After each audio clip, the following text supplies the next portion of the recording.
Viewer discretion is advised. It is a beautiful pink morning. I've got Nat.Geo Smith with me. It's an all-masculine affair, and this is Safari Live. Ready?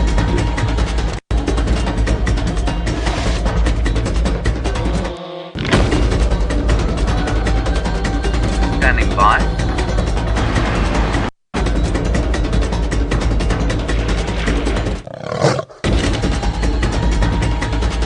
Five, 4, 3, 2, 1.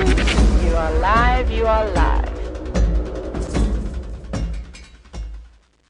Good morning, everybody, and welcome to our sunrise safari on Valentine's Day. Like I was saying, it's an all-boys drive this morning, so we've got Nat.Geo Smith on the front. James Henry will be out later, and myself, Tristan. I'm on camera. On camera with me today is Dave. Dave is looking very suave behind the camera there, and then Brian is also just here as well. So we've got all the boys together, and it promises to be a good morning. We've had lions roaring already this morning. Brent is going to unbutton his shirt for us apparently as well. So those ladies out there. It's Valentine's Day, and all the boys are out. There we go. We are. There's my skin for the morning. Exactly. There's a bit of hair showing this morning. So I've got like 12 chest hairs. I named them. Have you named them? Yes. You're into naming things these days. There's Tristan and there's All right. Well, given that we are going to go look for lions and time is running, we're going to start getting on our way. We're going to leave Nat.Geo Smith to his. We have to do one more thing. What? For the ladies on Valentine's Day. Dave. There we go, ladies. For you on Valentine's Day, it is Dangerous Dave. Hello. Look at those dimples. There we go. Okay, bye. Let's go find some animals. All right, guys. Let's leave Brent with his time lapse and his GoPro. He's still setting things up. I don't know if he got it right in the end, but he's doing a time lapse of this beautiful sunrise that we're going to have. And as we were saying just now in the pre-show, that we were hearing lions, and it sounds like two different groups. So one to the north of us and one to the south. So we're going to head southwards and see if we can maybe follow up, or try and see if we can find Amber Eyes and the young female that Taylor had last night on Weaver's Nest. So hopefully we'll be successful. It's so beautiful this morning. It's perfect temperature. We got nice cool weather to make a change from the heat, although I think it's going to get quite hot later. Doesn't look like there's too much cloud cover this morning, so promises to be a very hot day again. See, there's some tracks for some elephants from last night. I actually bumped into those elephants last night on the way home from leaving the Cubs. They were having a field day on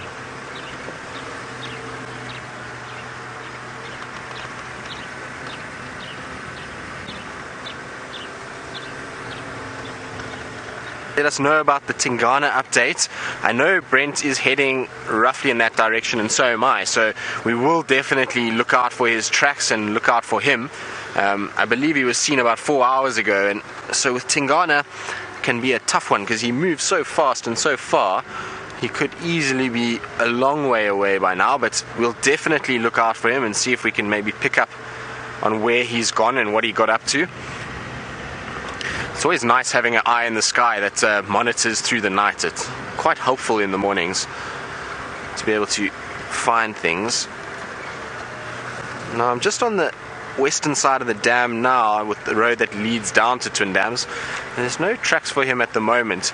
I don't know if maybe anyone can let us know if he walked in the drainage line itself, if he just went straight south from Djuma Dam, or Gari Dam, should I say.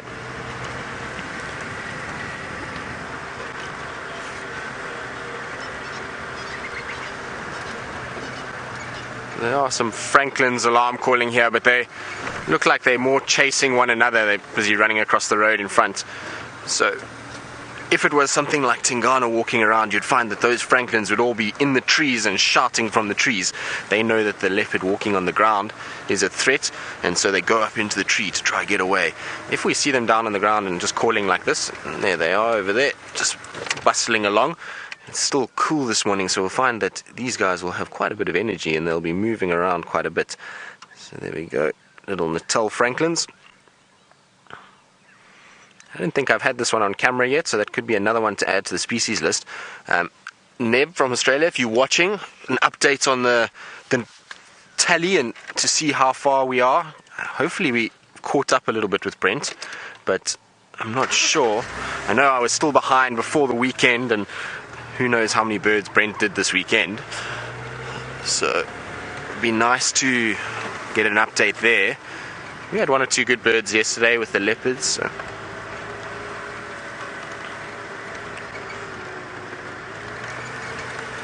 Alright, so talking of Brent and our birds, we're going to go across to him so he can introduce himself a little bit more formally and not on the bonnet of my vehicle.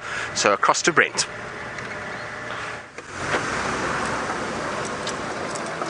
Welcome and welcome to the Valentine's Day Safari. There's a beautiful pink hue in the sky. Of course, it's more pink today because it's Valentine's Day, so a very happy Valentine's Day to everyone wherever you are out in the world. Now, aren't you ladies spoilt with the all-masculine affair on this sunrise safari? It is VM and James. It is Dangerous Dave, the Dish, and Tristan. And, of course, what would Valentine's be without the killer bees? Now, we've got some very sad news. The thumb. Because he couldn't find a date, he's decided to stay in bed. Very, very sad. Hopefully, who knows, maybe on the sunset safari, the thumb will have a lady friend. Maybe he will be able to search the thumbs of the world for a mate.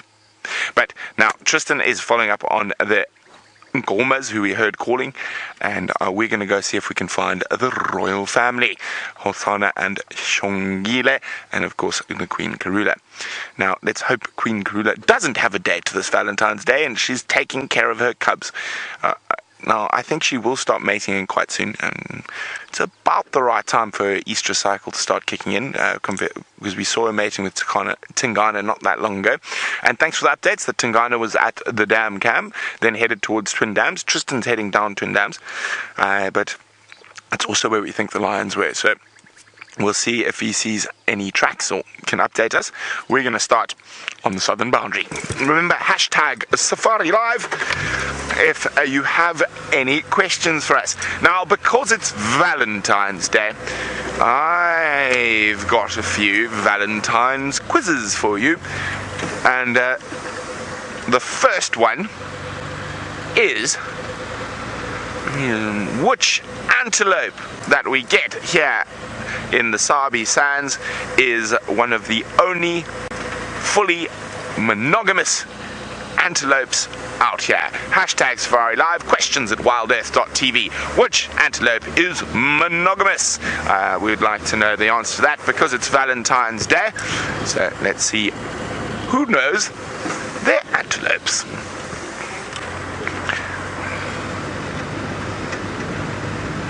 It'll be quite exciting to see the Nkomas. I mean, they haven't been around for a while. We only had that very, very brief visual of them as they were dashing across our western boundary probably about a week ago.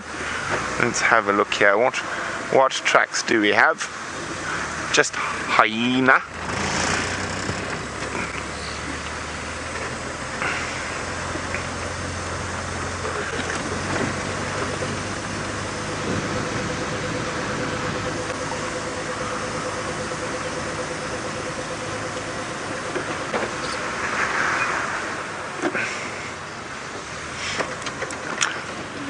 Hello, Ashley. Ashley's wondering, what is the first animal to wake up in the morning? Well, you've got to remember that some of the animals, hyena, have already been awake for quite some time, but I would probably say one of the first things you hear in the morning is the call of one of James's favorite birds. They generally start a little bit before the rest of the birds, and it is the call of the white-browed scrub robin, and they are exceptionally good singers, and they make up for being a little bit brown and grey and drab with their exceptional voices. And let's just have a quick look here. But you must remember hyenas, lions, leopards, even cheetah and wild dog have already been up for some time, and a lot of the herbivores as well. Elephants never really sleep. Okay, are we ready? So this is probably one of the first calls you hear in the morning, and they generally start calling a little bit before everyone else. Now, my microphone is in my hat, so I'll do that. How's that, Brian?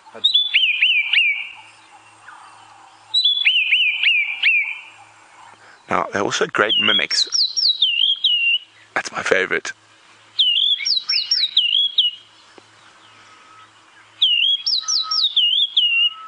So they normally start calling a lot before the other birds, and they're often the only bird you can hear in sort of the pre-dawn, apart from there's always one confused Franklin going quack, quack, quack, quack, quack, quack, quack, and a confused dove going cooker, cooker. But the confused doves and the confused Franklins will obviously do it throughout the night. But generally, once you hear that first white-browed scrub robin of the morning, it means dawn is on its way. Now, quite a lot of hyenas around here.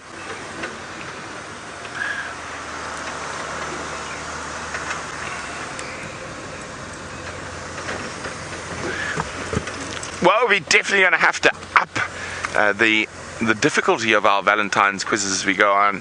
But well done to Stephanie Vulpine Wolf Girl, who are spot on, and quite a few others as well. The monogamous antelope here is the Steenbok.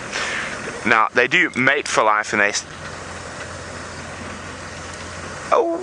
a few of you said Duiker as well. Duiker are not fully monogamous. They will mate with others that come through. But so Steenbok, although they will mate for life, they will stay together.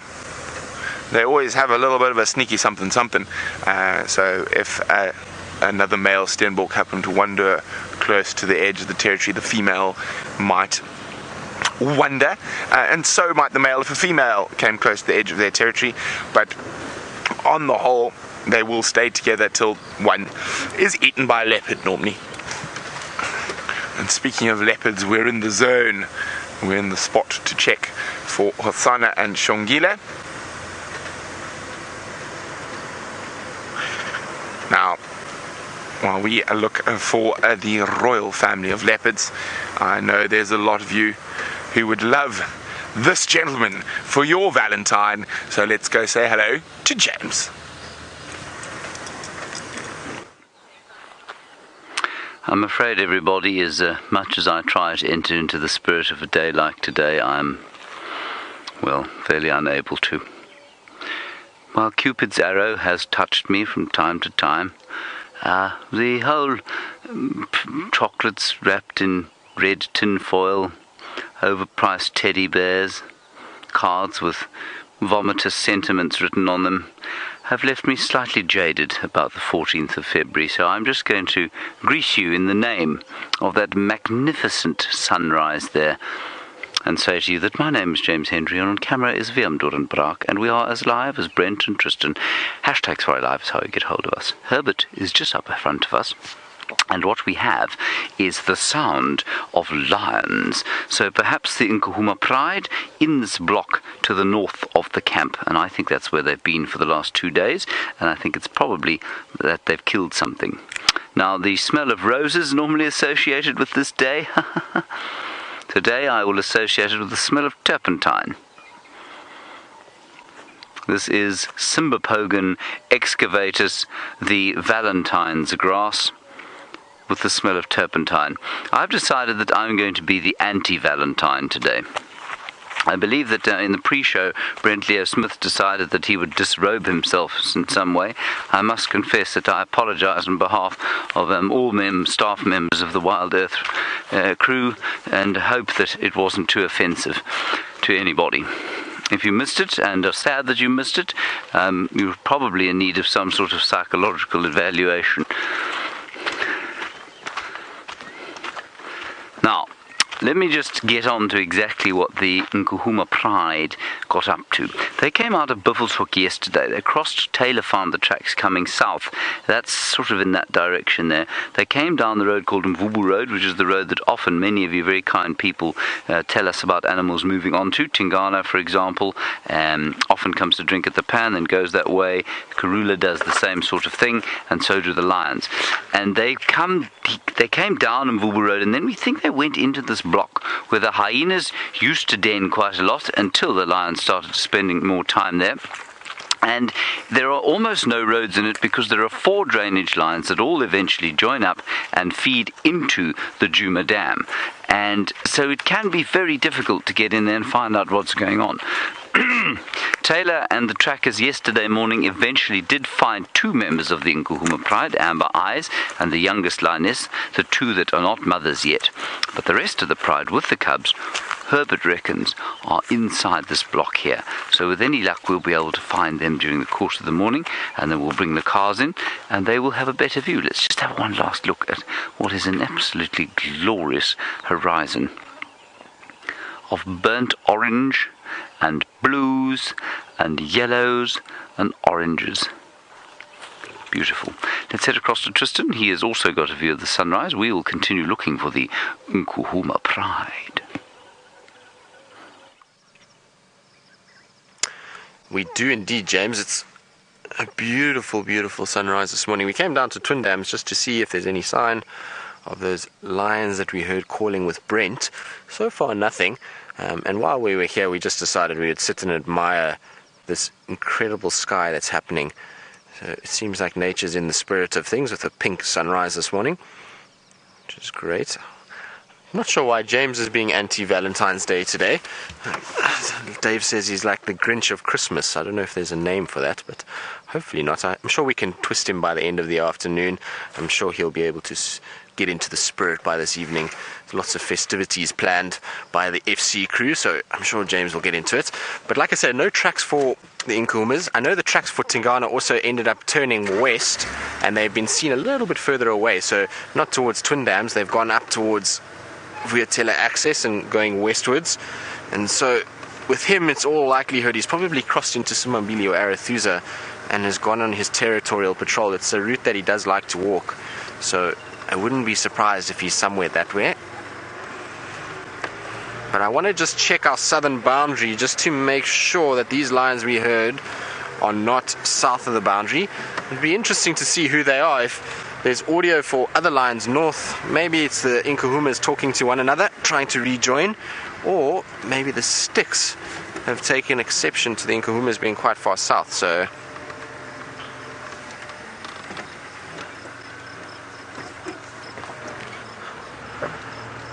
Crystal, we just have an inkling that it's the Nkuhumas generally from where they're calling from.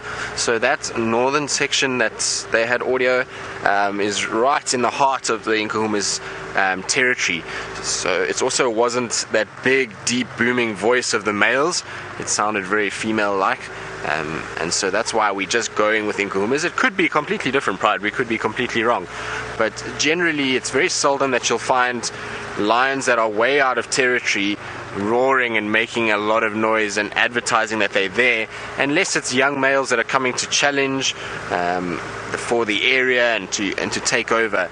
So the females that are out of territory generally are quite quiet. They don't make too much noise because they don't want to attract too much attention to themselves. And so that's why we've kind of gone with the Nkuhumas. Down here in the south where we are is, like I say, it could be anyone's guess. We could have Nkuhumas, it could be the sticks. You never know. So we're just checking just to make sure. But so far, no sign of any tracks actually crossing. Now, while I'm turning back like this, there is a spectacular visual of the sun. So I'm just going to turn us slightly so we can see it. Just give me 2 seconds.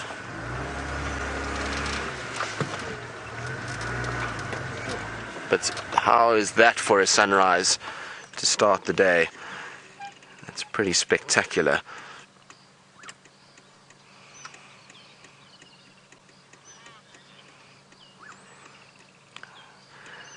And that sunrise is indicating that it should be quite a warm day today. It's, like I say, no cloud cover around, so that sun already looks like it's going to be quite bright. Maybe this is the calm before Steph's deluge, or Steph's storm as Brent refers to. So you might find that this is the last little bit of sunshine before we get the cloud cover that rolls in. And it is that saying that red sky in the morning, sailors take warning, which refers to weather conditions. And they say if you have a red-pink sky in the morning, that it's possible that rain is coming. So it'll be good if we do get rain, though. This brown, dead grass and lack of water in the pans is not ideal. So a bit of rain would be more than helpful, just to get everything lushed up again and spruced up. But very, very special start to the day.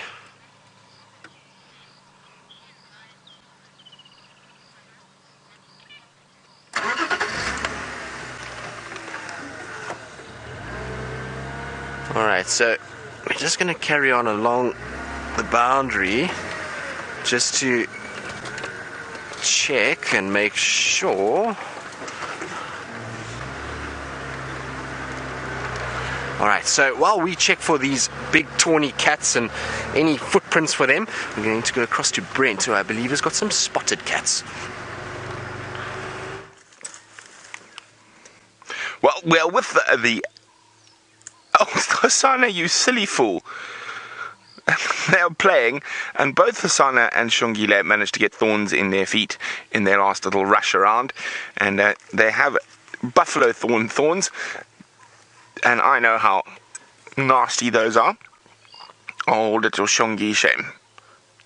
Come, bite the thorn out.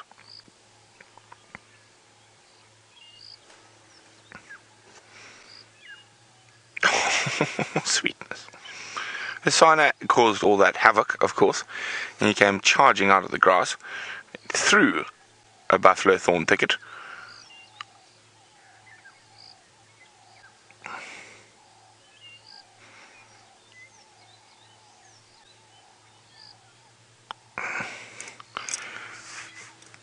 Look at him, he is still looking rather fat. Ooh, he's now the one being stalked. Xongile has gone into stalk mode. Look at her ears. She's focused in on Hosana. There we go, this is that incredible practice they get by playing with each other. Hosana's not paying attention. Will Xongile get the upper hand? Oh, wow. Awesome. Oh, I do love spending time with these two. I got you.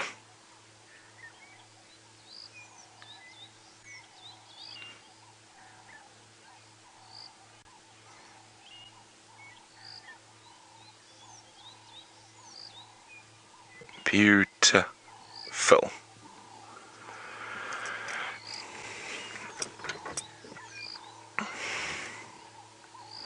Look at those tails twitching in the grass. What a Valentine's treat to have the royal cubs, and it's always great to have them at this time of the morning because they are just so active.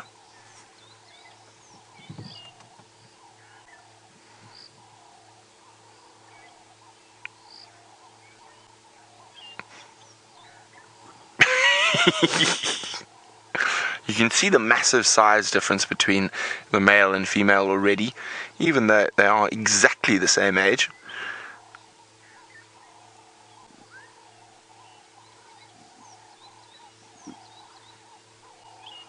Don't be a bully, Hosana. Oh, and the biting flies are out in force, and it seems like they're taking more attention to Brian and myself than the leopards today, because the leopards are moving about so much. Swat.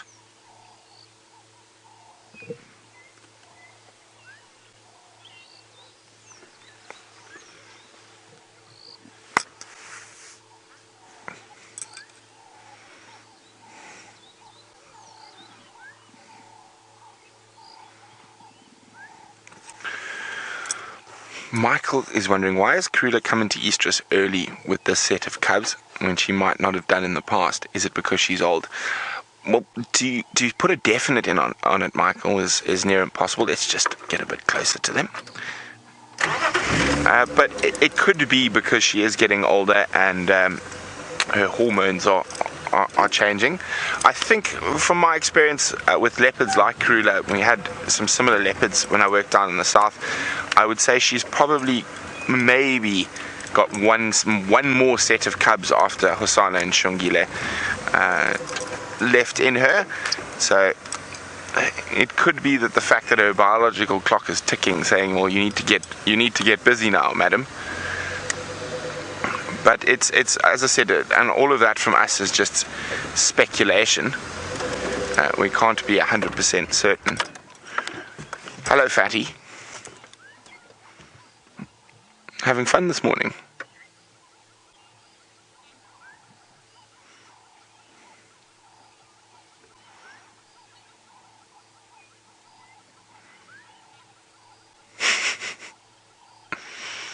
Still breathing heavily. He's still got quite the belly on him, but Xongile is looking a little bit hungry. We're not sure where Mom is. She dashed off yesterday on the Sunrise Foray, and we haven't seen her since. It looked like she dashed down to the south. Oh, what has Xongile spotted? There might be some rodents in the grass. Could be Franklin. But she has definitely heard or seen something that's perked her interest. Now let's hope young Hosana doesn't barrel in and disturb her while she's stalking.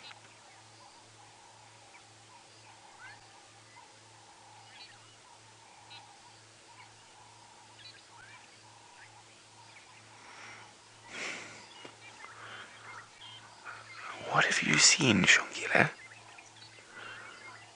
I mean, look how she is moving. Now, when a leopard's stalking like this, she'll put her back foot in the exact same spot that her front foot was to minimize the chances of any noise.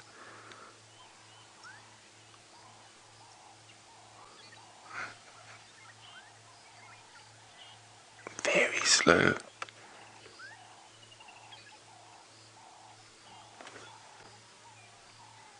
Now, look, she looks like she might, there we go, she might be tensing her body for not quite, but it looked like she was about to start preparing her body for a jump.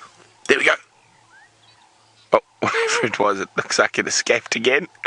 Xongile, that wasn't very clever. You need to get closer. Now, Red is wondering, do we ever have leopards ever playing too close to the vehicle? Well, sometimes they do play very, very close, and in those situations we just need to keep very, very still, and so they don't see any movement that might be perceived by a threat to them, because it could cause them to get a fright and run away from the vehicle, or maybe even attack the vehicle. That is very, very unusual though, and most of the time most animals will choose to actually move away rather than attack. And often a big misconception that everything wants to fight with you.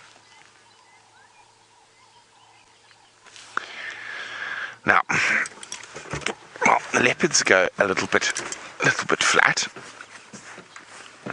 I've got a little story to tell you. So, I know James is trying to be the Grinch, but secretly, underneath that, he's actually the biggest, most hopeless romantic. So I think for the rest of today, we should call James Mr. Valentine. So let's go see what Mr. Valentine, the undercover romantic, is up to on foot.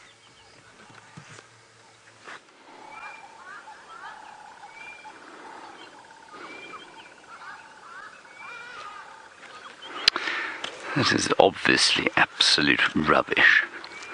Now, as Tristan was saying, shepherd's warning in the morning. It was a very red rising sun, and all around us, brown grass on account of the lack of rain.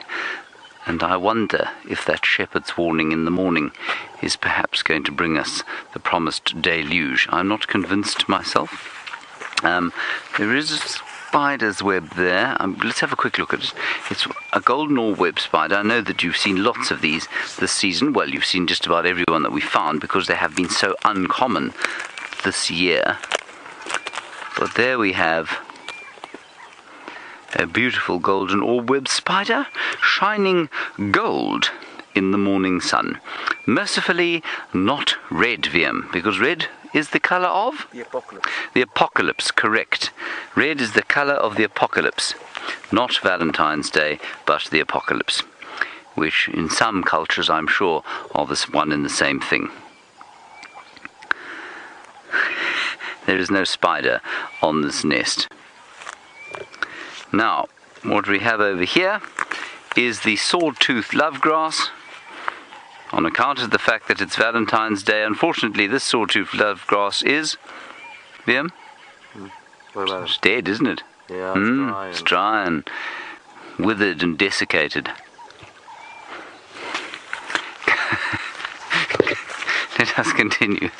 Herbert is on this path that we're on here, and he's looking for the lions, because he said that the female lion that he heard calling he didn't think was the same as the ones that were found yesterday, and also that there were male lions found now north of Sydney's dam, but that they're obviously not the same ones that were calling here.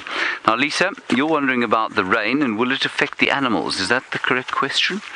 It will most certainly affect the animals in that it will give them food. I think you probably don't mean that. You probably mean something like, would it create some sort of flooding that could affect the animals in a negative way? Lisa, what happens is there are two things to think about here. Firstly, that this landscape drains very quickly, especially after a very dry year. So the water table is low, and that means the ground is not saturated. So even a really large sort of dumping of rain here would probably unlikely cause any kind of flooding. These drainage lines that we're sort of standing in between here, we're in between two of the four that I was mentioning that flow into Djuma Dam. They would flow briefly, probably for a couple of hours, maybe a day. I would say a couple of hours, maybe half a day, flow into Djuma Dam, and then they would sort of dissipate. And because the soil here, the second thing to think about is that the soil is very sandy.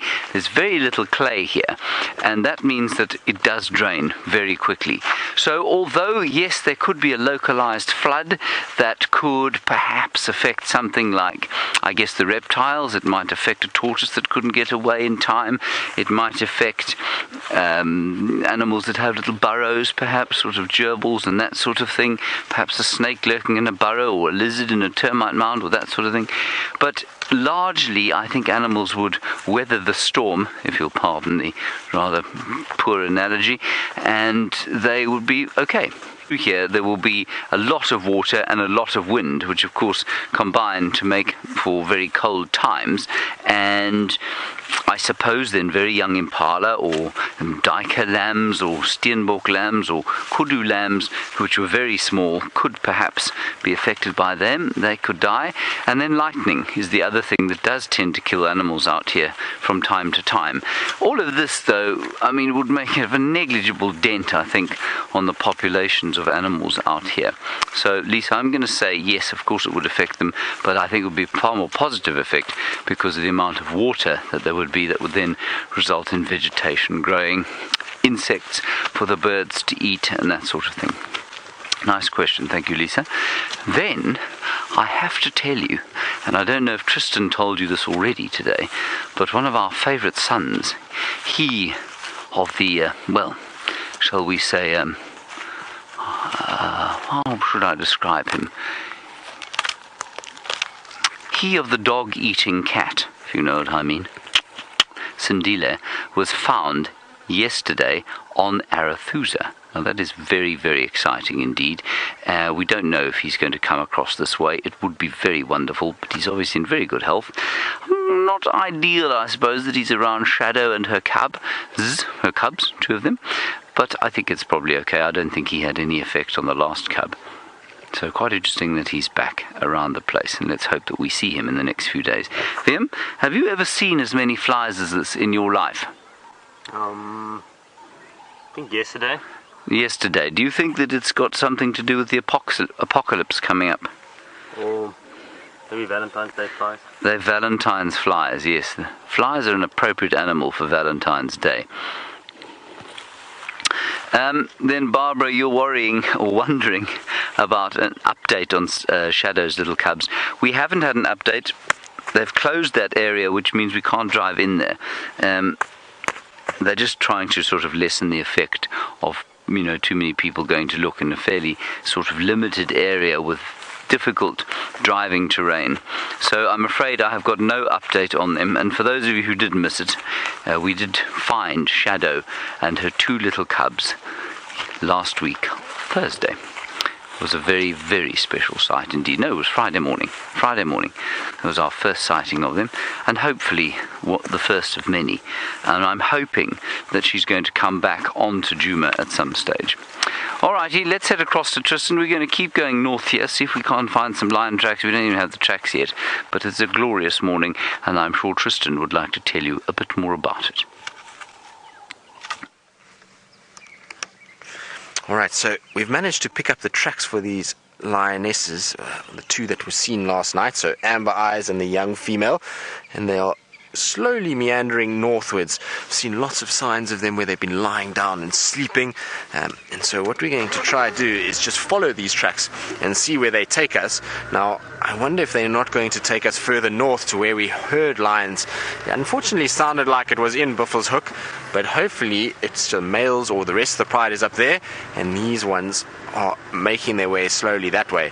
It doesn't look like they were in any rush whatsoever. The tracks are pretty much on top of one another, which means that they're walking at a very gentle pace. So I'm hoping that we will be able to find them.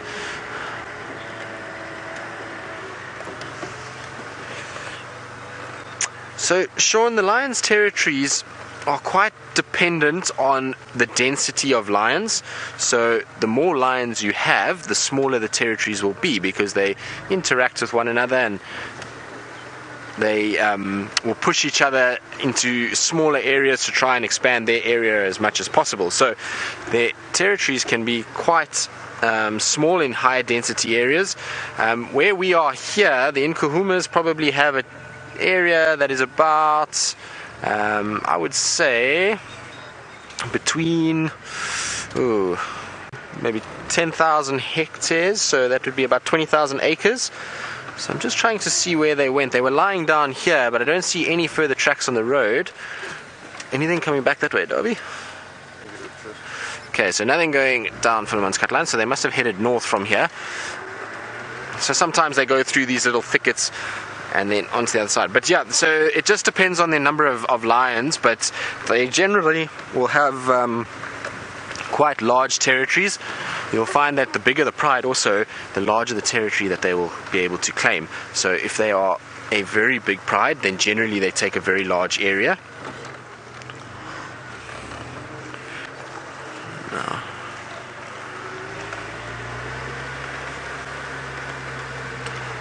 Adisa, the lion territories do overlap. I've seen quite a few times where, for example, in this area, the sticks and the Nkuhumas, they overlap slightly. So I've seen the sticks and the Nkuhumas lying in exactly the same place within a few days of each other. We've also got the Salala pride that comes through, the Mangane pride. So there's quite a few different prides that can occupy a similar area. So they do overlap, and that's generally because of the male. So when they're wanting to mate, they often will follow males a little bit out of their territory to mate, and so you sometimes get this slight overlap. Also, they tend to follow certain prey items, so sometimes you'll find lions following a big herd of buffalo, and that takes them into the neighboring territory. Then you'll also get times where it rains and the scent mark gets washed slightly, and so the neighboring pride doesn't quite know that that's the territory for these lions, and will then turn and go into that area, and they can get themselves in a little bit of trouble. So we've lost the tracks at the back there. They turned off the road but I don't see any sign of them coming out here. So I want to go back and just see what's going on. So while we do that, we're going to go back to Brent and see what he's up to with his spotted friends.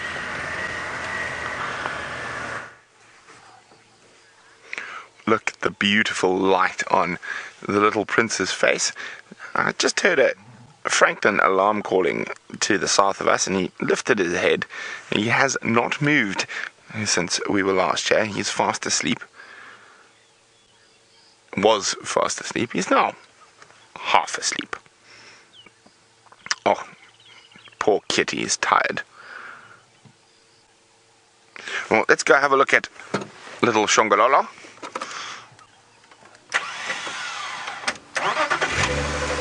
She is, after failing to catch her rodent, she has decided to have a snooze on the fallen tree. And she is properly out. I think it is already very warm this morning. Today is going to be a scorcher, especially with all the humidity before Steph's deluge. I would guess it's probably sitting close on 80 already this morning. And I think they've done a lot of their playing before we found them. Hi, Edward. Edward is wondering, what does Xongile's name mean? Edward, it means exquisitely or extremely or brilliantly beautiful, which she is.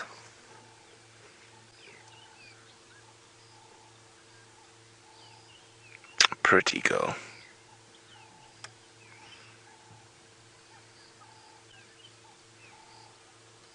She always seems to find the most comfortable spot for a snooze.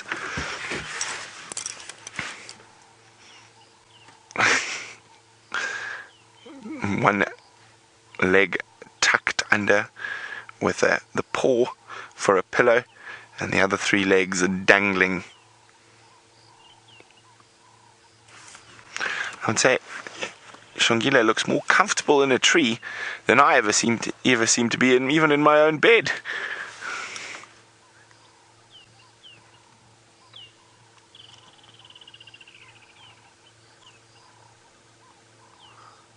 Look at those ears. So even though she is snoozing, she's still aware of what's going on around her.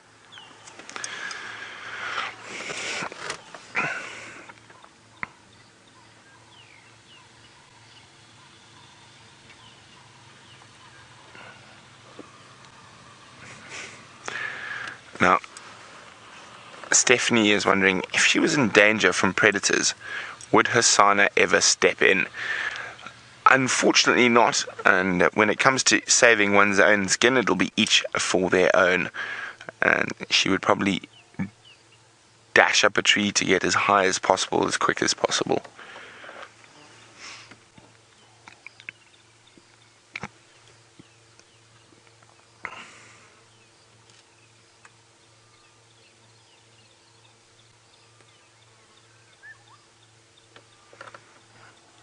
Oh, so sweet. As I said, it is already very warm this morning, so I don't think they're going to get up to too much. Morning, Crystal. Crystal's wondering, when will the cubs be on their own completely? Well, Crystal, there's never a sort of exact date. It is all dependent on what's going on. But Xongile will more than likely, as I said, more than likely, there's no exact date, become independent any time from about 15 months to 18, 20 months, somewhere around that period, whereas the male will probably be 20 to 26 months before he becomes completely independent. Now, as we've seen with Quarantine and Djuma, they might hang around a bit and steal the odd kill from their mom, but whereas Xongile will be very much independent by that stage. Now, I'm secretly hoping that Xongile becomes the next dominant female leopard on Djuma, inheriting the title, and she might jump from a princess to a queen. And of course Krula will still be around, but I'm really hoping that Xongile makes this area her core, because I have to admit, Nkanyeni was my favorite. Now Xongile might just be tipping her. And of course we've got 2 leopards here. Let's go across to Tristan with a leopard.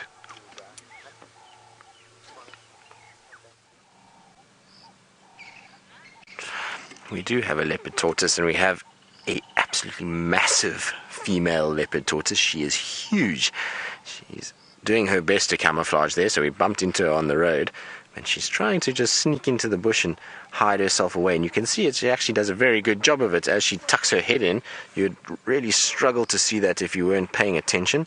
So that camouflage is really, really good. Now, the reason why I say it's a female is just because of the size. The males typically don't get anywhere near the size of the females. The females generally are much, much larger, and they will have a much bigger, deeper shell, and so that's how we know. Now, you could make 100% sure and check on the plastron, but we're not going to do that. We're not going to disturb this tortoise. We're going to leave it to carry on its day. But they amaze me. They're like these tanks. They just go over everything. They're awkward, but they manage to negotiate the terrain very, very well. So they end up getting over obstacles and through the grass with ease. Well, I wouldn't say ease, but they manage. That camouflage is incredible. If you were coming past here without really paying attention, you would never see that. It's only just because we punched in tight that you can actually see it, but that broken patterning really works well to be able to see that animal. You can see as you come back how hard it becomes to see. Now, if you can hear that call behind us, there's a pearl-spotted owlet that is called.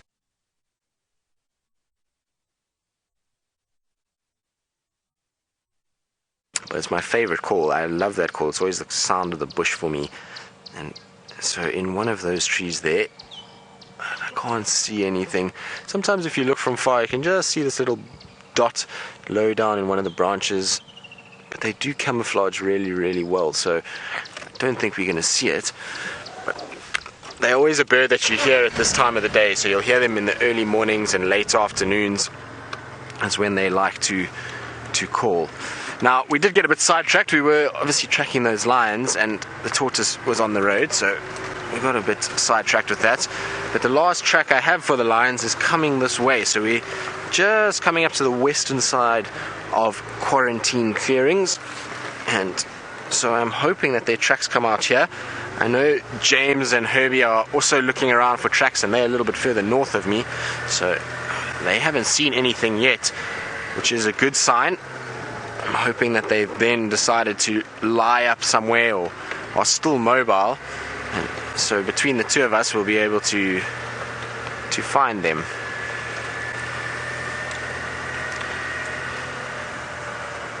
But the area that we're in now is going to be quite a tricky area. It's got a lot of deep little drainage lines and very undulating terrain, so spotting them is going to be quite difficult unless they are lying right out in the road. So what we might have to do is spend a bit of time on foot tracking. Alright, so talking of the man himself, Mr. Valentine's Day, we're going to go across to James, who's got a very special little moth for you. I've got the perfect thing for Valentine's Day, everybody. It's a moth that looks like not a heart, but a bird dung. Perfect. Imagine giving your Valentine a bird dung wrapped chocolate. Don't you think that would be nice? A chocolate disguised as a piece of bird dung. Excellent. I think I'm going to do that, in fact. So what this is, of course, is a moth that is disguised as bird dung, and that's so that, of course, the birds will then not try and eat it. And there are lots and lots of them around at the moment, completely different species, not this one specifically, and there are actually lots of different kinds of insects. So not only the moths that look like bird dung, I've seen mantises that look like that. What else have I seen? I've seen ants. one or two beetles, certainly longhorn beetles that look like bird dung, and I'm sure it's a really clever strategy. The other strategy, of course, is to go the other route and sort of become poisonous and then be orange and black and yellow. And that's just a much more expensive strategy because, of course, you have to land on very specific plants in order to absorb the toxins to become toxic. And obviously making pigments like orange and yellow and black is energetically expensive. So much better to just look like a sort of bird turd, and that will, with any luck, result in your not being eaten. Now, I don't know what moth this is, but if you look at it carefully, it's actually got quite intricate designs, and while it does look a little bit like a bird turd, there are some very subtle and gorgeous colours in there. There's a bit of blue, a little bit of gold and red. It's really quite gorgeous when you look at it closely. But it looks like it's been sprayed onto this leaf, doesn't it?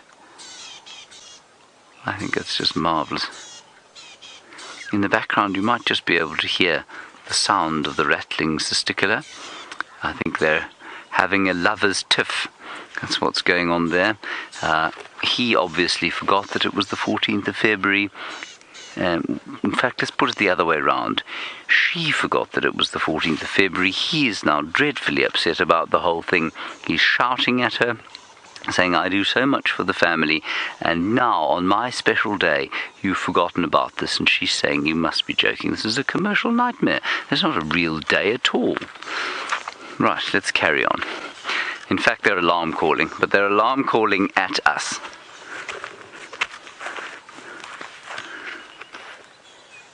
I have. Sam, you say, have I seen a grasshopper that looks like bird dung?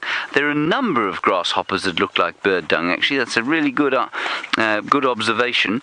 And grasshoppers, of course, come in a vast variety. They're an order all on their own. Yes, they are multicoloured, many of them, but lots of them do look like bird dung. Many of them, most of them are actually just really well disguised. Now, the update on the lions is that we have found no tracks, which is not exactly inspiring, I know, but we're going to continue round off to the west here towards Aubrey's Road. We're about to cross a road called Gallagher Shortcut, and we'll head towards Aubrey's and then probably wind our way back around. I don't know how far we'll get in the next 3 hours, but that will be the general plan. Herbert has wandered off down this road just to see if he can't find some tracks. Oh, he has found the tracks. That is good news. And you can, if we turn round, we can see Herbie there. There he is. He's circling the tracks now for us, so that someone of my limited abilities will be able to spot them as we go past. That's very kind of him. Let's wander over there and have a look. Viam is now doing the pirouette move. You could see that he did the pirouette to show Herbie the pirouette back again. And now he's walking backwards. It's much less amusing watching Viam walk backwards than it is Jean-Dre, who lifts his feet up like a sort of dressage horse doing the passage. Stop there, Viam. You're going to walk over the tracks that Herbert's indicated to us.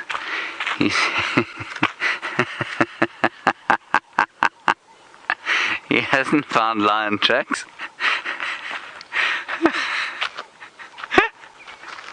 Can you all read that? Right, apparently there are dove eggs. Now, what's the bet I can't find them regardless? Can you see a nest, Viam? I think he means dove and not testicular. There should be a nest up here with eggies. And Rebecca, of course, because she's a hopeless romantic, thought that it said love eggs. Well, I suppose eggs are inevitably the result of love at some stage.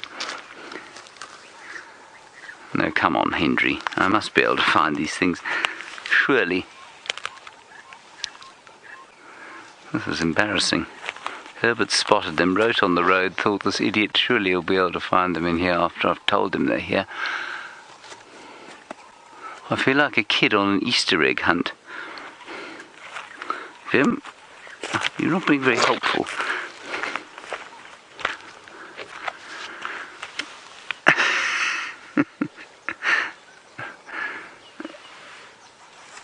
Yes, thank you, Sparrow. You say excellent tracking skills. I have to admit to being now in a state of some embarrassment, especially as I've shown you what he's found.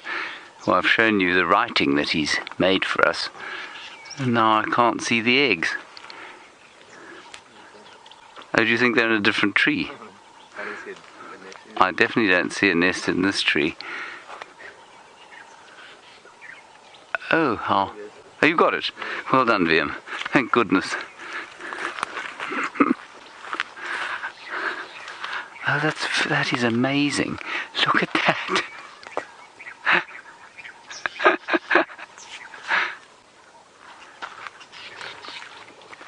How on earth he spotted that? Isn't that cool? So a dove makes a particularly, I think, uncomfortable looking nest. It's always precariously balanced, like that one is. Just a couple of sticks sort of tossed together. No intricate house decorations like a male weaver makes. And I think that is probably the nest of Shivambalana, or the emerald-spotted wood dove. There is one egg balanced very precariously there. It's quite a big egg. It looks a bit big for a Shivambalana, but I think that's what it is. I'll tell you what, while we have one last look at it, I'll just quickly open my app for birds and check. Because the colour of that egg is pure white. Pure snowy white. Mercifully not... What colour, Vim?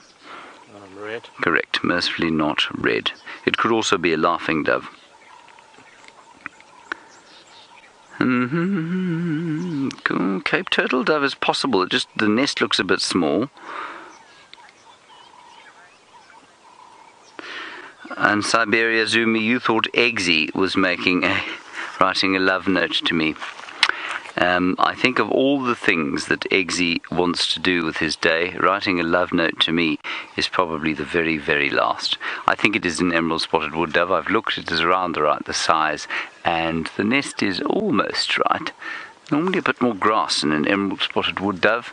Could be a laughing dove as well. Good. That's excellent. Okay, let's carry on. I'm still embarrassed. Not sure what I'm going to do about that. I suppose eventually I'll get over it. Let's carry on down the road. We're going to walk on the road for a little while, because Herbie's just checking if the lions haven't perhaps crossed here. It has the double advantage, of course, of helping us to avoid the carrot seed grass. We don't, Michael. I'm afraid I've heard almost no reports about the pride whatsoever.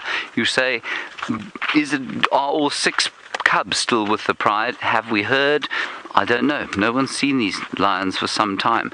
They've almost, while they were north of us, they crossed over Buffelshoek and spent most of the last sort of month, I guess, inside the Manyeleti, which means that no one from here has been seeing them. And that's the same place, of course, that Gwen has been with the clan of hyenas, and that's why her cubs are so skittish of human beings at the moment. And so, no, I don't know where they are. And I don't know if all 6 are still with them. I'm sure they would be. You know, they're pretty much out of danger at this stage, unless a new male coalition came into the area. So I think they're okay. I can smell the fairly strong smell of peaceful sleep in the air now, which is a kind of insect repellent, which means that Herbert has been spraying himself. Because he's been attacked by ticks. Alright, let's head across to Tristan, get an update from him. No lion tracks here. We're going to wind our way slowly back towards the south. Well, James, sad to report no lions here either at this stage. Still just trying to circle around and close off this area that we are checking. So we try and drive around using all the roads just to make sure they haven't come out before we'll try and look on foot, because it makes no sense to drive around when the lions have already crossed out. So we're just slowly checking along. We're right up on quarantine clearings now, and I was hoping that they would be just lying out in the open for us, but so far no such luck. And like I say, we haven't seen any further tracks since the last time you were with us, which means hopefully that they've found somewhere to lie down, and now we just need to find where exactly that is. The only thing that's walked around more than they have last night was hyenas, and looks like Herbie's tracks everywhere as well from the last few days of bushwalk. Every road we've driven, I've found tracks for Herbie. Been a busy guy the last few days by the looks of it.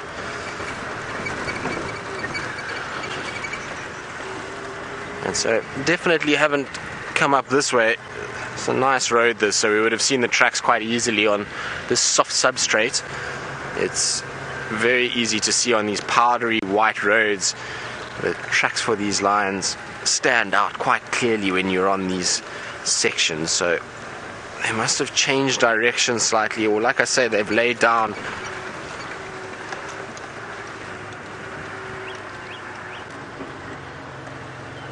So winter prism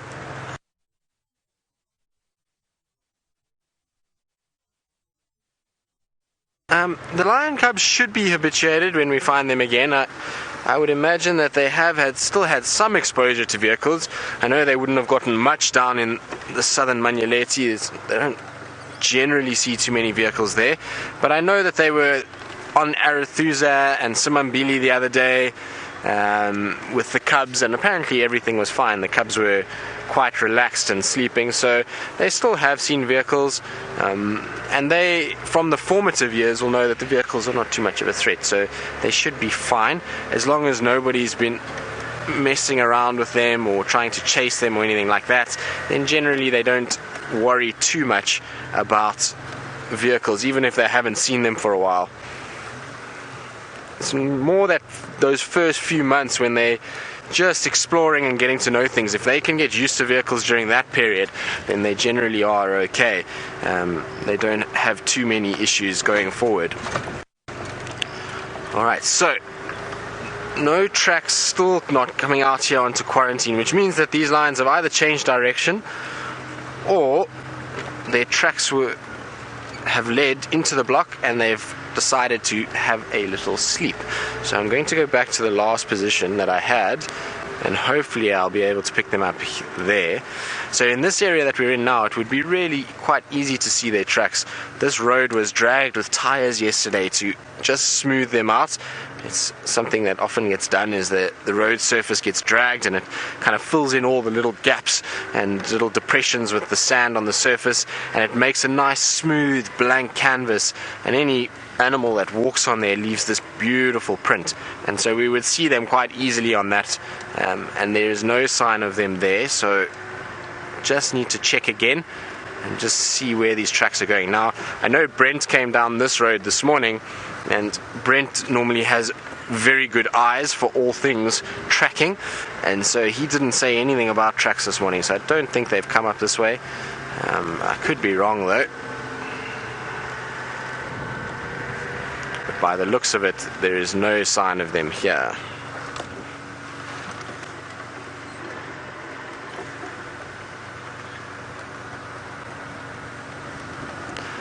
Closer Tato. Sofa Tato. Sorry. Oh, sorry about that, Sofa Tato. I like your name, by the way. That's a good one. It's brought a smile to my face this morning. How do we differentiate female lions apart, since they don't have spots like the leopards?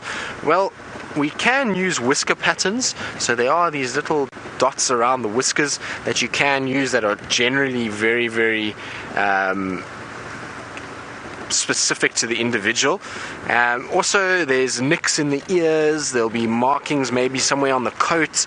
There'll be something with the eyes. So Amber Eyes, for example, is a really good one. Her eyes are very distinct. It's very difficult to confuse her with anybody else. And so those are the ways that we generally use. And after seeing them a number of times, we often end up in a situation where you just recognize them just from seeing them a lot. Also, you can use the nose color.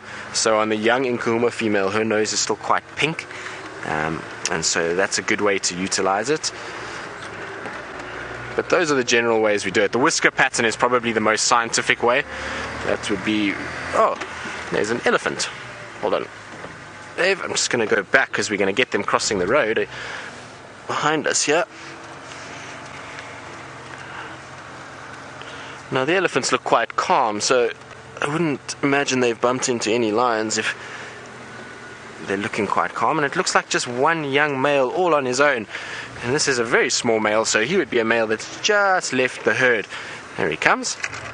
So that is quite a youngster. I would say probably only about 12 years old, maybe a little bit younger, which would be really at the bottom limit of a young male going off on his own. But you can see he's leaking quite a bit, so maybe he's lost contact with the herd, and that's why he's stressing a little bit, and that's why he's leaking from that temporal gland behind the eye there. And you can see he's moving quite quickly, so he hasn't slowing down for anything, and that's probably because he's trying to find the rest of the herd. Find that maybe I saw lots of tracks for elephants that were on quarantine last night. They seem to have all gone up that way, and so maybe he got split somehow or was just a naughty youngster. The young males can sometimes be quite naughty and just hang off the back, and now he's desperately trying to find them, and that's why he's moving so fast. But he's not hanging around, that's for sure, and where he's gone now is going to be impossible to follow. It's where I think maybe the lions have gone into. It's these systems of gullies and drainage lines, and it's quite difficult to actually get in there. So fleeting glimpse, but a glimpse nonetheless.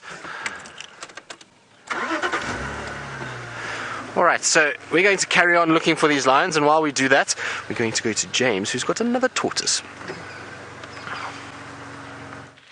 Well, we do have a tortoise. I may have sort of oversold what we're going to show you now. The tortoise has been dead for many, possibly even years. But what is interesting here is the way that the shell has been put together. And what I wanted to do was just show that to you. It's a little bit like a puzzle, mainly because I stood on it in order to break it. And the thing I wanted to show you was the fact that firstly that the skeleton is part of the shell. So you can see the backbone ran along there. So it's not like, I often think that, certainly I used to think that a tortoise, although it is attached to its shell, it was a little bit like a hermit crab, where the shell is detached from the body, but it's actually part of the skeleton. So you can see there the backbone running down through this tortoise's shell. I don't know what killed it, but it obviously wasn't a very nice fate.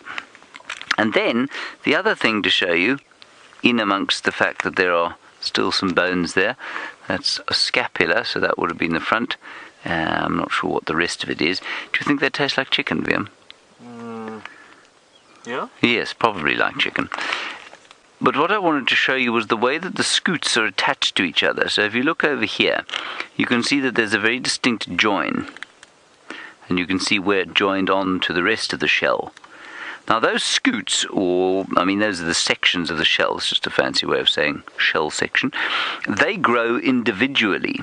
And for me, the brilliance of this, I'm trying to think of a human kind of analogy.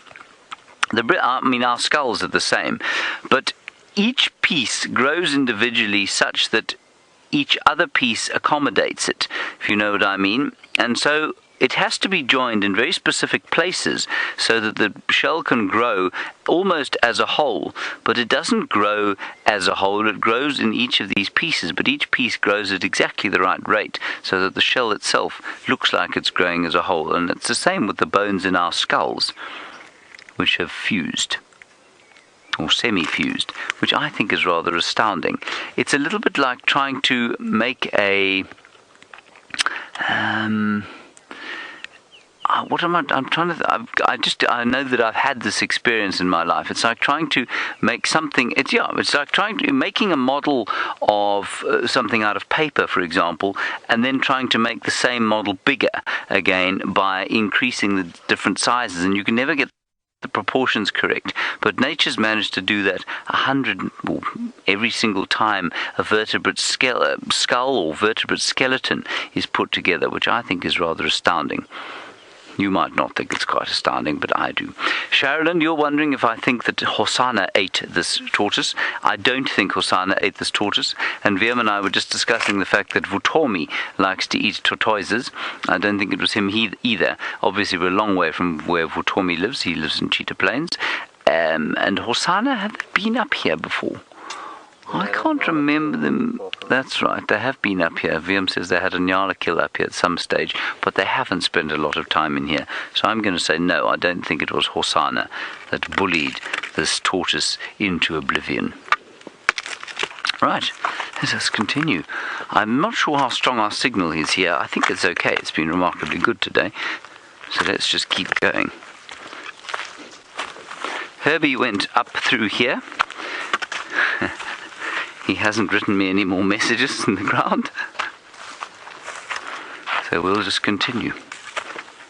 It's a lovely morning. I think it's going to be quite hot, despite the threat of the cyclone coming through on Thursday.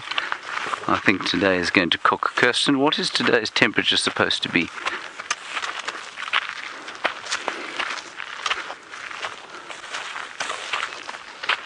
"37 degrees today." Whew. You like lichen, don't you? You like lichen? I do like lichen, yes. Oh, you found lichen. Well done, Wiem. This is actually quite amazing. Wiem says to me there, "You like lichen, don't you?" I say, "Yes, I do like lichen. I think it's quite interesting." I mean, look, it's not up there with Hosana and Xongile, but it is pretty interesting. Here is a rock that is seemingly devoid of any kind of nutrients. How on earth does something like this live here? And of course, the only way you can live here is if you make your own food, which of course they do. A lichen being a combination, a symbiosis between fungi and algae. The algae do the work of making the food, they photosynthesize, and the fungi do the work of sort of holding them in place and giving them structure.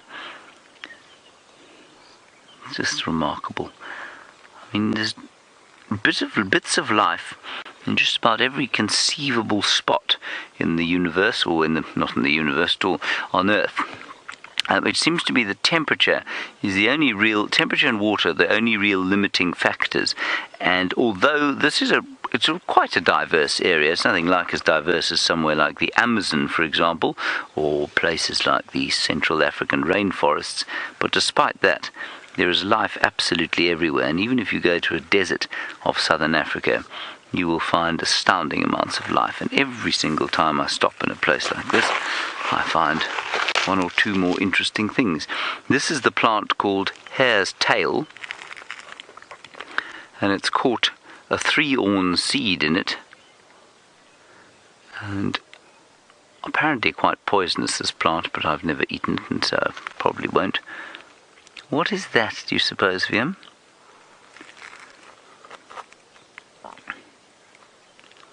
I don't know what that is. Do you think it's a poo from an animal? I think it's a hyena's scent.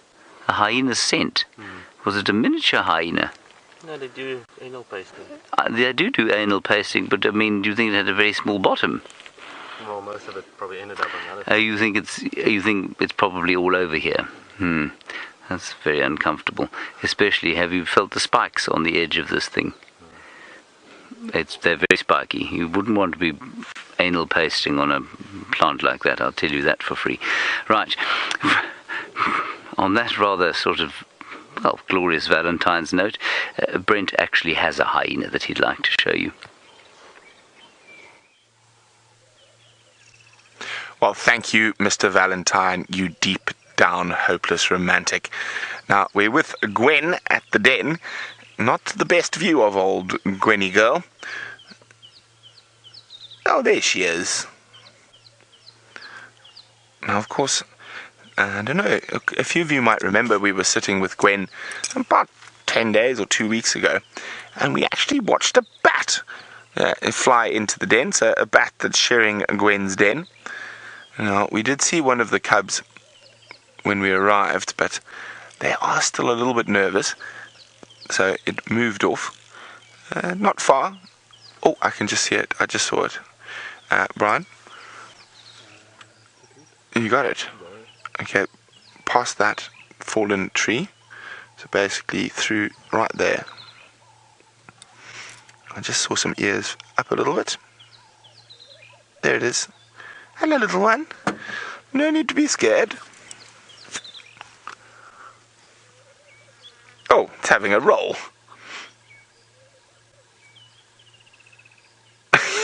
Looks like it's having fun.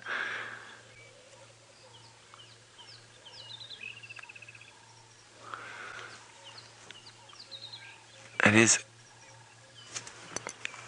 very interesting to watch the dynamics. Just stand by. Of the hyenas. That Gwen has now moved off from the rest of the clan. I think it's a sensible move for her. Bless you, Brian. Oh, bless you, Brian. And bless you again, Brian. Thank you. Is there another one behind her? No.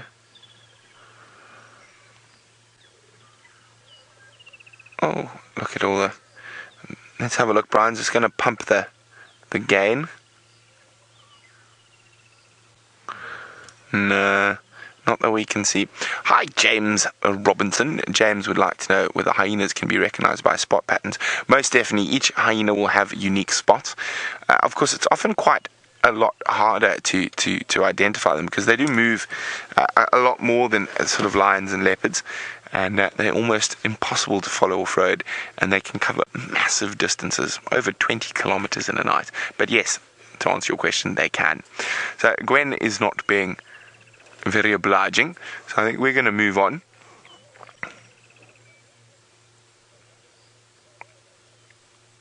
Brian, do you think we should find Mr. Valentine a flower to give him?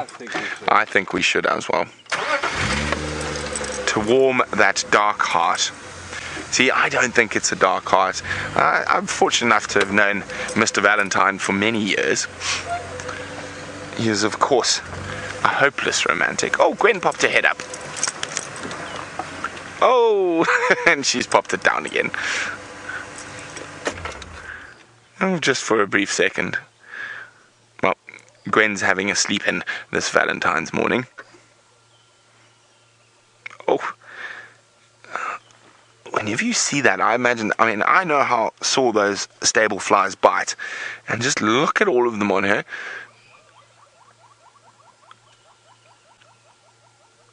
So, biting.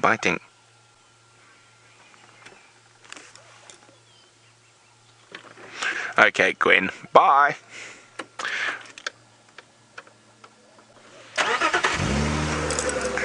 Hi, James. James would like to know, do hyena cubs born to higher ranking females in the clan? So for those of you not sure, Gwen is very, if not the bottom, one of the lowest ranking females in the Djuma clan, and she gets beaten up by everyone. So and James is wondering, do higher ranking females cubs habituate more easily? No, and not necessarily. I just think the fact is that the den moved to an area where there are no game drive vehicles going regularly, so that's why these cubs are not as relaxed. Now, when they were little, tiny, they were very relaxed, and we used to sit very close to them, but they just haven't seen vehicles for a long time. But I'm sure they will relax quite nicely now that she's back on Djuma, and each time we visit the den, they'll become a little bit more relaxed. We saw that little hyena rolling around in the background there excuse me, a while ago. They would have taken off and been out of sight, not even stayed within sight of the den. Now, just a little update on young Xongile. I just had it. Apparently he went east from Arathusa into Hoffman's.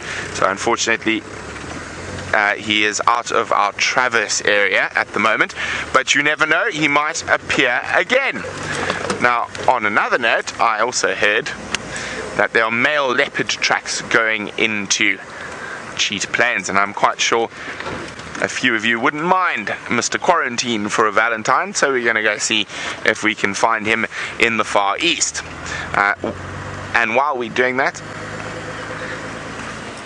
we're going to check carefully around this area, because this is, of course, a very good area to find Thandi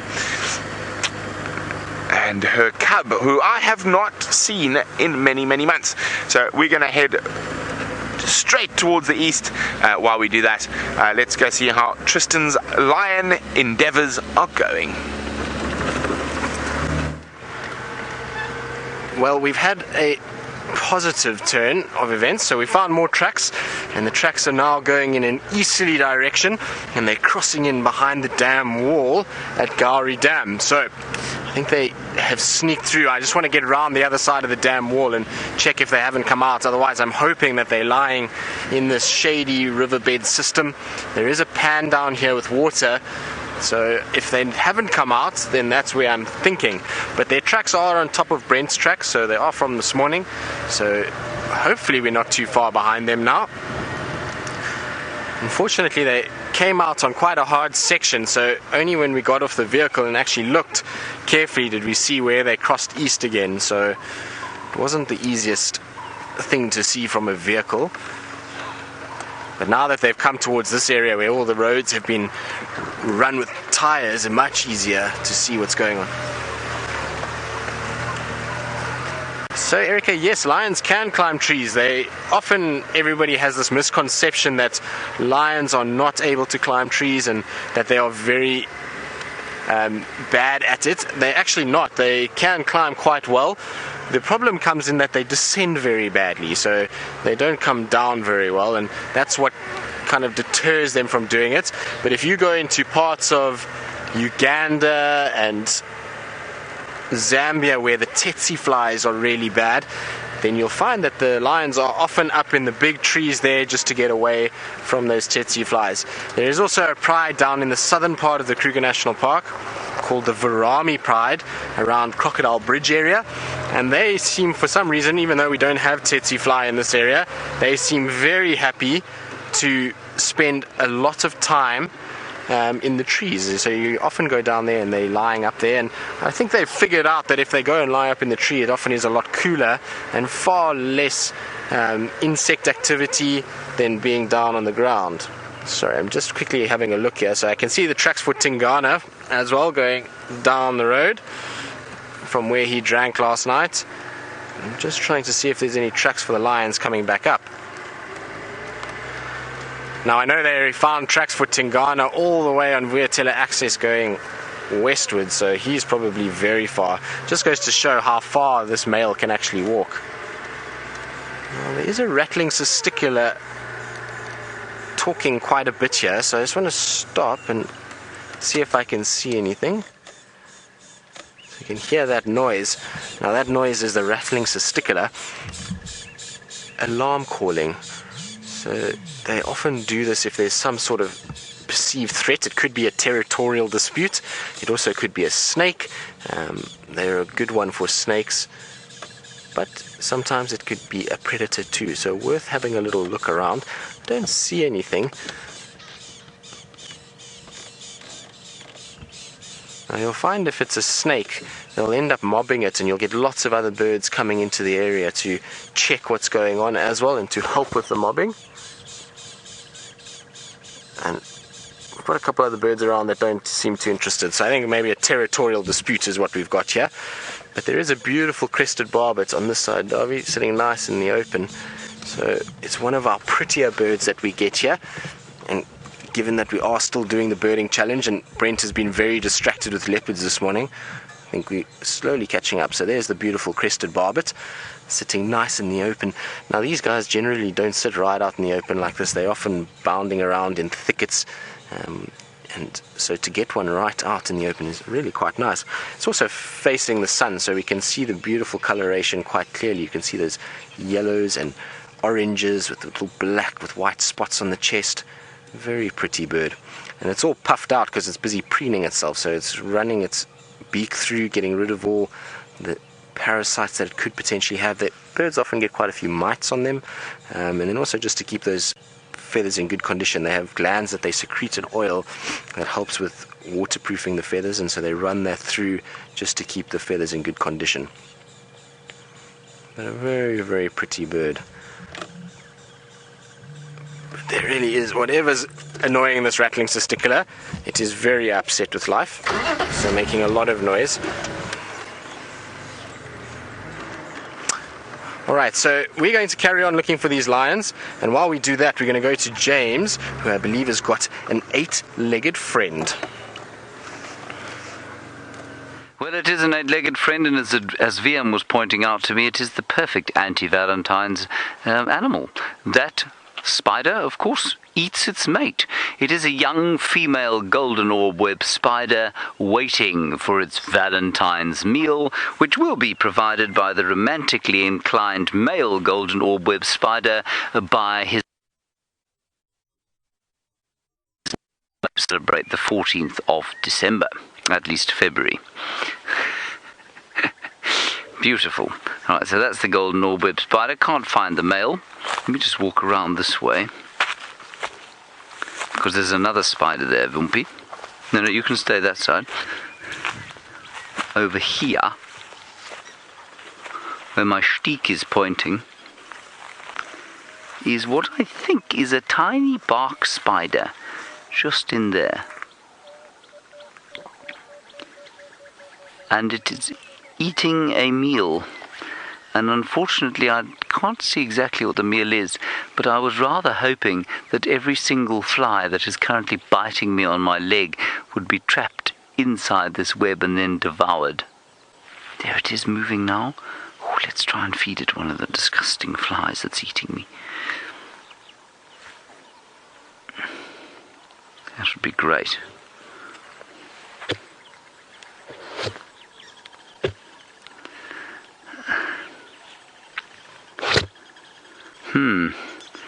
Umka, you're asking a very interesting and complicated question. Let me just get it right. I'm going to repeat it.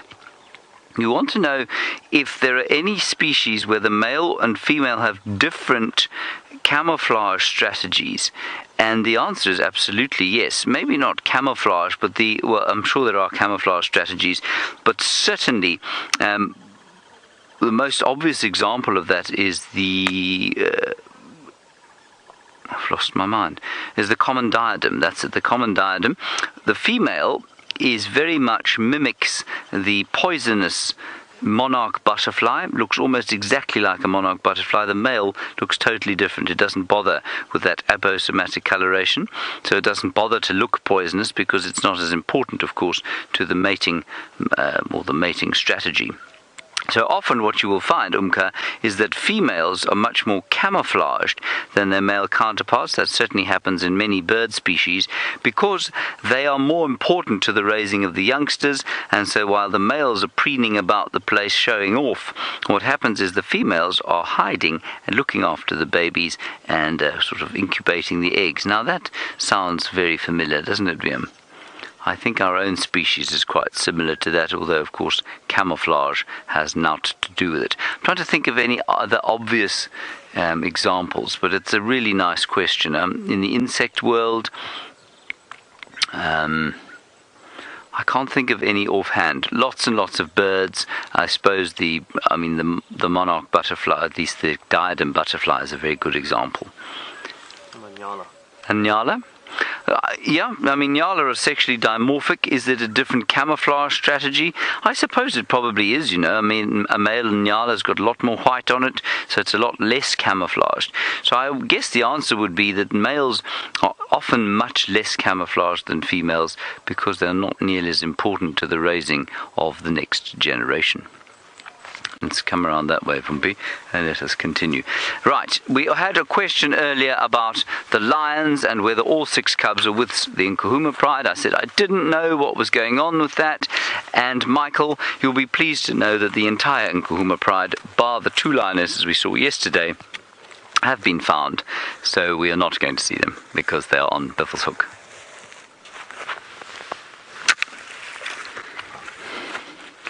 But all 6 cubs are absolutely fine. They're there with 3 lionesses and 2 Birmingham boys. So we're going to continue now back towards the south and see if we can't give Tristan a hand trying to find those other 2 lionesses. I don't know if I would know a lioness if I tripped over her. I've no doubt when she growled at me that I would immediately recognize them again. But I haven't seen a lion for so long. It's all quite difficult, really. Jared, a very good question. The biggest risk for us walking in the bush. At the moment in summertime, probably ticks. Ticks provide the greatest risk. They bite us, they make us itchy, they could possibly give us rickettsia or tick bite fever. That is the most sort of common danger that's around here. But I'm assuming you mean big animals. The big animal that we don't want to see the most out here when we're walking along, especially while I'm not concentrating on what's going on around me, I'm staring at the camera, would be a buffalo bull. A buffalo bull, if it stands up next to a bush, they're quite well hidden. They like shaded areas.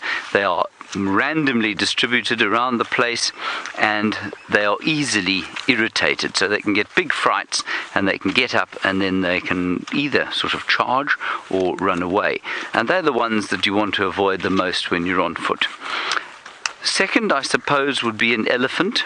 Elephants, though, you can read their behavior. If you keep your distance and you pay attention to their body language, if they give you a warning signal, you move away from them, then they are absolutely fine to be on foot. And Steph had the most wonderful time. He spent probably almost an hour and a half yesterday during our TV show with an elephant bull on foot. The elephant definitely knew they were there at one stage, but it didn't seem to worry about them too much. And Steph was just being very careful to read the animal's behavior, and so if you can do that, then it's relatively safe. So I would say the animal that I don't want to encounter the most would be a buffalo bull. They hide, they are cantankerous, but you must understand, and I keep saying this and I will continue saying it till my dying breath, no animal out here is inherently dangerous. Animals out here become dangerous when they feel threatened, and once you understand what makes them feel threatened, we make animals feel threatened, and if they are cornered and they feel like you are approaching them or in some way threatening them, then they become dangerous. And obviously then the situation reverses very quickly, because everything out here is stronger than us, just about everything out here is faster than us, and so we need to be very careful about those sorts of animals. But otherwise, you know, it's relatively safe to walk through here if you know what you're doing. If you are keeping an eye out all the time, and of course when we're on our live shows like this, and when I'm not particularly paying attention to what's going on around us, we've got Herbie in front of us who is. And that's why we have Herbie, because the presenter, although he is a guide and therefore experienced on foot in the bush, he is often talking or thinking about what he's going to say next, rather than, oh dear, what's under that bush over there? But we're going to pop out onto another road now, and then we're going to turn for the south. We're not too far from the Mvubu Road hyena den, and although there are sort of hyena tracks around here, I checked it the other day, there's no activity going on there at all. Let's have one last quick look at this Waltheria bush, on which there are so many things so often, and I think that what we have here, if I'm not mistaken, and I could be, is a dancing acria, or one of the acria species, and I think that acria species is probably laying the eggs of my very own special caterpillars that I've been keeping at home for a little while. And as I said a little back, I said, as things start to dry out, these Waltherias are going to become hugely important. I'm sorry about that breakup. VM is now pulling quite an astounding move to keep the aerial upright. These Waltherias are going to become more and more important hives of activity, because as things dry, these sometimes they seem to be able to maintain for longer than other plants. Here's a spider that looks like a stick. Can you see that? I'll just give it a touch and you'll see it move. Oop. Isn't that cool? It looks like a sort of dentist's tool, actually. So that's very cool. And then there's a crab spider over here. Not a crab spider, in fact. This is an orb spider of some kind. It's not a crab spider. And it's eating a fly, VM. You see that? A dastardly fly has been caught. Now I can feed it a lot more if it wants. No. And all of them living on this one Waltheria plant. And the spider is currently wrapping its meal in silk. I've always thought that must be a nasty way to go, don't you think? Flying into a web, knowing that death is crawling across the web towards you, then feeling the fangs dig into your abdomen, and then as sort of life passes from you, being wrapped up in silk. What a way to go. Let's carry on. Let me just keep looking on these Waltherias. Sheila, you're interested in the difference between moths and butterflies. The difference, Sheila, would be largely... Well, I mean, they are very different. They're not very different. They're from the same order, so they're from the same order of invertebrates called the Lepidoptera. But the main not physiological, the main morphological differences, if we look at this one over here, he's still over here. What you would never see on a moth is it resting with its wings up. They don't rest with their wings up, they rest with their wings down. And then if I try and turn the plant towards you, it might fly away. You can see that this one has got clubbed antennae. You see that, Vim? The antennae have got little clubs on the end of them, whereas a moth tends to have combed antennae. But otherwise, they are very similar. There we go. Otherwise, they're extremely similar. They both make caterpillars. It's almost impossible to tell whether a caterpillar is a moth or a butterfly unless you happen to have a PhD in such things. So those are the two main differences. They both eat nectar from flowers. They both have a proboscis for doing that. They're both fairly short-lived. Of course, a butterfly is largely diurnal and a moth is largely nocturnal, but otherwise their physiology is probably almost identical. Let's head off to the far east into what is going to be a blazing sun today. See if Brent Leo Smith has found himself some Valentine's noodles to eat.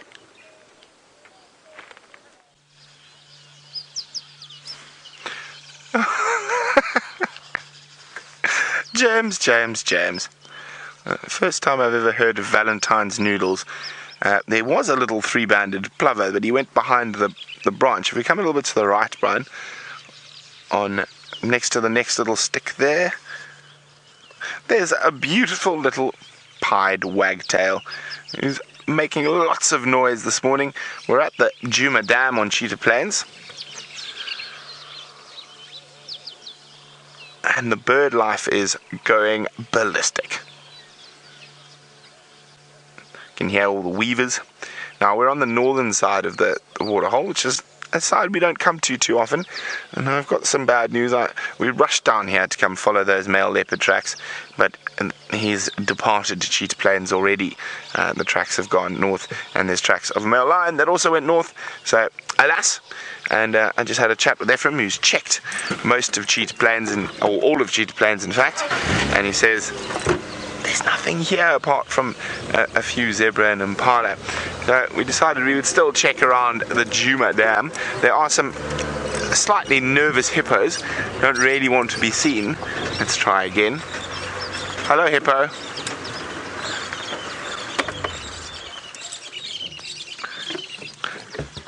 Now, the hippos have inspired me, as they disappear. And I think we're going to make our way back towards Chitwa. Go see if Vlad the Impaler is about. Now, for those of you who don't know who Vlad the Impaler is, of course, I'm not referring to the 18th century Romanian count, Vladimir the Impaler Dracula, who is, of course, where the legend of Dracula, the vampire, started. Of course, he was not a very nice man. He liked to impale people, hence his name. Now, we named the biggest croc at the Chitwa Dam Vlad the Impaler. And, of course, the one who's been wandering around Djuma is of Boris the Blade. I mean, what What else would you call crocodiles but Vlad the Impaler and Boris the Blade? Brian, if we had a third one, that's a difficult one. Joseph. Yeah, maybe. Maybe. Joseph Stalin. There we go. If we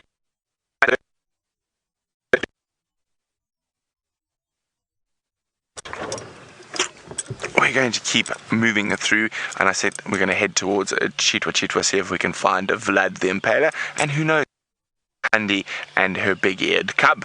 While we do that, let's go see what Tristan's plans are for the rest of this beautiful, stunning Valentine's sunrise safari. Well, we are trying to pull rabbits out of hats here at the moment.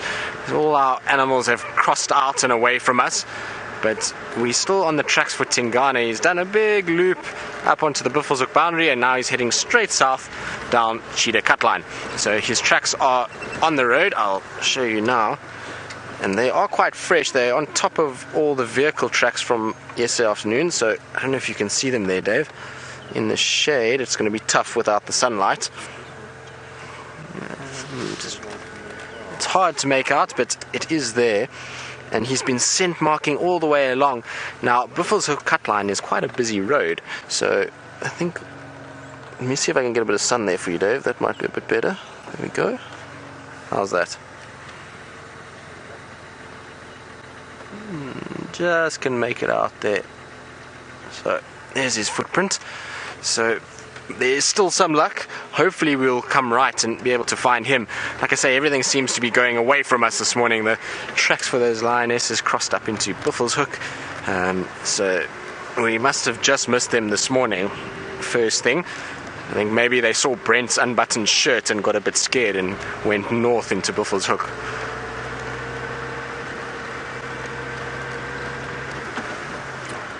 But from here, I'm not quite sure if these